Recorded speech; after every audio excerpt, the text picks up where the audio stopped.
The Hunger Games, a song of birds and snakes from the literary universe of The Hunger Games is coming to theaters, bringing a little of the story of President Snow, played by Donald Sutherland in the film starring Jennifer Lawrence, and now being played by Tom Blythe in a younger version of the character. Authentic villain. What sets Snow apart from other famous villains is not his arc itself. Humble origins, wronged by society, wanting the best for their own.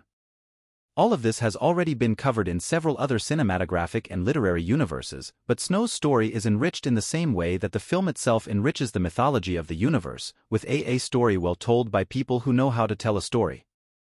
Its authenticity draws from the source of simplicity, but is saved by the good execution, mainly by its cast. Tom Blythe surprises by delivering an essentially human villain on screen, with all the love, compassion, and sense of justice mixed with selfishness, greed, violence driven by the survival instinct, and an unconscious need to stop being the oppressed and become the oppressor. Viola Davis? Gift. A strong actress like Viola does not go unnoticed in any production.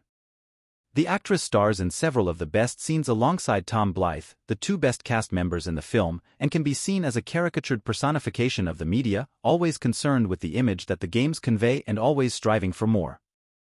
Cold, calculating, and playful, Viola shows in this film once again that she is one of the biggest names of her generation. A new facet, the same excellence. Impeccable costumes, I would say, as well as hair and makeup. The photography and its color palette align with the story in a brilliant and beautiful way, but cannot take the focus away from a production design that leaves something to be desired, in addition to the lack of commitment to plot holes, intentional and unintentional. Except also for the soundtrack, which composes and embraces the story very well. Songs, Birds and Snakes. The name of the film is long, but it's a great summary of the story in 3 words.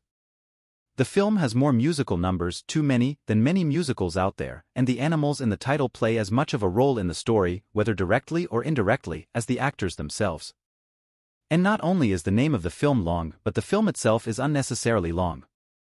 And even though it is divided into 3 very well-defined and well-told parts/chapters in its 158 minutes, the film is tiring. Without judging the film as being an adaptation and issues such as fidelity left aside, since I haven't read the book relies on the title tripod in a subtle way to contextualize Snow's fall and rise in a universe that gains a great political layer in this film.